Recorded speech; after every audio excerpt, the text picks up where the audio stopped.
বন্ধুরা, আজকে আমি তোমাদের সঙ্গে শেয়ার করব রজনীগন্ধা ফুলের কিছু পরিচর্যা। আমারও 3টে টবে অনেক রজনীগন্ধা ফুলের এইগুলো লাগানো ছিল।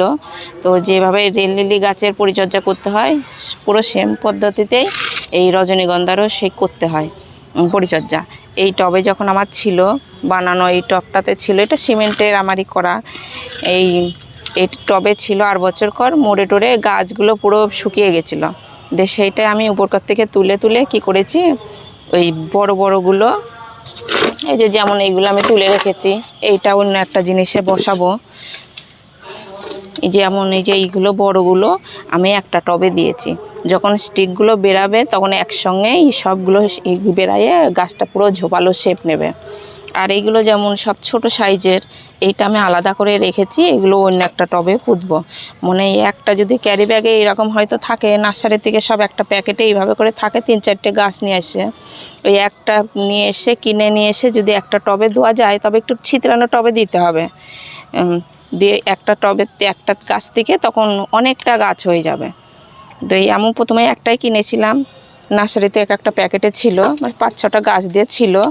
দিয়ে এখন আমি সেই একটা গাছ থেকে এখন এতগুলো করেছি। ওই বেড়াই একটা এরকম কিনে নিয়ে আসলে পরে এই পাশ থেকে বেড়াই তখন এরকম ভর্তি হয়ে যায়।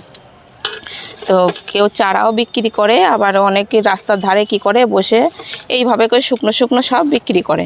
কিন্তু আমিও আগে জানতাম না যে এটা রজনীগন্ধা ফুলের এইগুলোই থাকে। এগুলো যাই হোক কন্দনা কি বলে ঠিক আমার ঠিক জানা নাই, যে এইগুলো আমি ঠিক জানতাম না। তো এই গাছটাই আমি এনেছিলাম।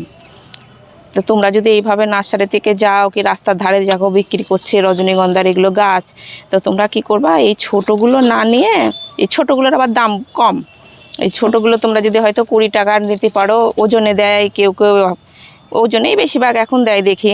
ওই নাহলে একভাবে থোয়া থাকে, বলে কি এটা 10 টাকা, আর এই বড়গুলোর হয়তো দাম বেশি, 20 টাকা কি 25 টাকা নেবে। বড় বলতে যে এই ধরনের সাইজগুলো একটু বড়টা, তোমরা কি করবা, বেছে বেছে ছোটোগুলো না নিয়ে এই সাইজের বড়গুলো নেওয়ার চেষ্টা করবা। এই বড়গুলো নিলে কি হবে, তোমরা যদি লাগাও তো খুব তাড়াতাড়ি এই ফুল ফুটবে। আর এই ছোটোগুলো বড় হবে, তারপরে এগা ফুল ফুটবে। তো সেখানে 10-5 টাকা বেশি দিয়ে আমার বড়গুলো নেওয়াই ভালো। সেখানে আমি বেছে বেছে এই বড়গুলো এইভাবে করে যে পাশ থেকে সরিয়ে ফেলে দিয়ে বড়গুলো আমি এটাতে করেছি। যখন ওই স্টিকগুলো বেরাবে রজনীগন্ধার, তখন একসঙ্গে সব কটা উঠবে, মানে 7-8টা যদি ওঠে, এত বড় হয়, তাহলে গাছটা একসঙ্গে ফুল ফুটবে, খুব সুন্দর হবে। আর এই ছোটোগুলো যদি লাগাও, এই মাঝে মাঝে যদি একটা বড় থাকে, তো এই বড়গুলোই কী করবে, একটা করে উঠবে, তখন পাশেরগুলো আবার বড় হবে, মোটা হবে, তারপরে আর একটা স্টিক বেরাবে, সেটাও ভালো হয়। একটা করে সবসময়তেই ফুল থাকবে, ওটাও ভালো হয়, যার যেরকম সুবিধা সে সেরকম করতে পারো। তো আমি এটা বেছে করেছি, এই একটা যেমন লাগিয়েছি, এখানে সব মেশানো আছে, যেমন ছোট বড় সব মেশানো আছে। তো এটার খুব একটা বেশি পরিচর্যাও করতে হয় না, আবার বৃষ্টির জলের ভয়ও থাকে না। তো রজনীগন্ধা ফুল যাদের বাড়িতে আছে, তোমরা এখন কি করো, টব থেকে তুলে ফেলে নতুন একটু গোবর সার দিয়ে মাটি দিয়ে আবার নতুন করে প্রতিস্থাপন করে দাও, দিয়ে জল দিলেই হবে। আর মাঝে সাঝে একটু খোল পচার জল আর সবজি পচার জল। আর এই রজনীগন্ধাতে খুব একটা অন্য সার না দিলেও হয়, আমি তো দিই না, তাতেই গাছ অনেক ফুল ফোটে। আর ছাদ বাগানে 2-3টে যদি স্টিক বেড়াইয়ে যদি ফুল হয়, তাহলে ছাদটা খুব একবারে সেন্ট হয়ে থাকে খুব। ছাদ বাগান রজনীগন্ধা ফুলের সব থেকে রজনীগন্ধা ফুলের সেন্টটা বেশি ভালো। এইভাবে তোমরা করতে পারো।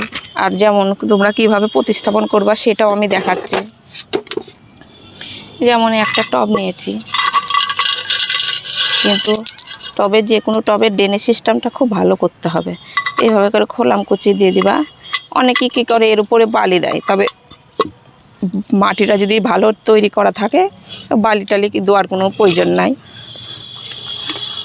এই যেখানে আমি গোবর সার দিয়ে মাটিটা বেশ তৈরি করে নিয়েছি, রেডি করে নিয়েছি। গোবর সার আছে আর বেলে দোআঁশ মাটি আছে, এইভাবে করে তোমরা দিয়ে দিবা মাটিটা।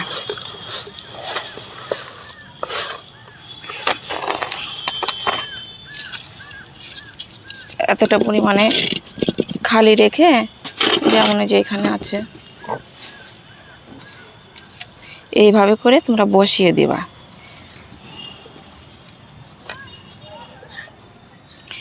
এগুলো একটু শুকিয়ে গেলেও কিছু হয় না, ভিতরটা সুন্দরভাবে কাঁচা আছে। এইভাবে করে দিয়ে দিতে হবে। তবে সাইডটা একটু ফাঁকা রাখবা, তবে সামনে বছর যখন এই যতটা ফাঁকা রাখবা, সামনে বছর দেখবা এতটা পুরো পরিপূর্ণ হয়ে গেছে এইগুলোতে বেড়ায় বেড়ায়। তারপরে এরপরে মাটি দিয়ে দাও, এইভাবে করে মাটি দিয়ে দাও, গোবর সার দিয়ে মাটি দিয়ে এগুলো মিক্স করা আছে।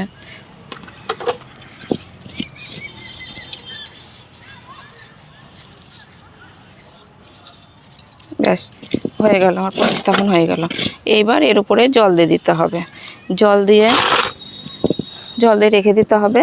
যখন একটু গাছগুলো একটু বড় বড় হবে, এত বড় বড় হবে, তারপরে একটু পাতলা করে সর্ষের খোল ভিজায়ে সেই জলটা তোমরা দিয়ে দিতে পারো। হয়তো 15 দিন পরে একবার সর্ষের খোল দিলা, তার এই 15 দিন পরে আবার এই সবজি পচা জলটা যেটা থাকে সেইটা আর একবার দিয়ে দিলা। যে তারপরে এইভাবেই করতে করতে, এখন তো সামনে বৃষ্টিকাল আসছে, বৃষ্টির জল পেয়ে গাছটা খুব একবারে বাড়তে থাকবে। কিন্তু তোমরা দেখবে যে শুধু পাতাতে যখন গাছটা পুরো ভর্তি হয়ে যাবে, তো গাছটাতে ফুল আসছে না, স্টিক বেরাচ্ছে না, তখন তোমরা কি করবা, এই লাল পটাশটা, সর্ষের খোলটা বন্ধ করে দিবা, সর্ষের খোলটা বন্ধ করে দিয়ে লাল পটাশটা তখন গাছের গোড়াতে একটু করে দিয়ে দিবা। এটা আমার বড় টব, যেমন ওই পটাশ সারটা তোমরা বড় 1 চামচা ধার দিয়ে তোমরা জল দিয়ে দিতে পারো। তাই বলে এই সময়তে ভুল করেও কেউ পটাশ সার দিবা না। এই সময়তে পটাশ সার দিলে কী হবে, গাছটা বাড়বে না, অমনি থেমে যাবে। না থেমে তখন যদি উবকে গাছে ফুল চলে আসে, সেই ফুলটা বেশি হবে না, হয়তো সরু সরু স্টিক বেরাবে, কিন্তু গাছের ফুলটা অতটা ভালো হবে না। যখন দেখবা গাছটা খুব সুন্দর হয়ে গেছে, ডালপালা একবারে নকনক করছে, ডাল তো নাই পাতাতেই, যেমন পেঁয়াজের যেমন পাতা হয় সেইভাবে হয়ে গেছে, তো সেই সময়তেই তোমরা একটু পটাশ সার দিয়ে দেবা। তখন দেখবা রজনীগন্ধার স্টিকগুলো যেমন শক্ত হবে, মোটা মোটা হবে, আর ফুলের পরিমাণটাও তখন খুব বেশি হবে। তো এইভাবে করেই আমি করি, প্রত্যেক বছরই একবার করে টবটা পাল্টিয়ে দিই। তো তোমাদের বাড়িতেও যদি গাছ থাকে তো করতেই পারো, আর যাদের বাড়িতে গাছ না থাকে নার্সারি থেকে গাছ কিনেও নিয়ে আসতে পারো, না এইভাবে করে কন্দও কিনে নিয়ে আসতে পারো। কন্দগুলোর অবশ্য খুব কম দাম, এইগুলোর রাস্তার ধারে ধারে দেখি সব নিয়ে বিক্রি করে বসে, তো বেছে বেছে নেওয়ার সময় এগুলোই কিনবা, বড় বড়গুলো। তো রাখছি, ভিডিওটা এখানে শেষ করছি, নমস্কার।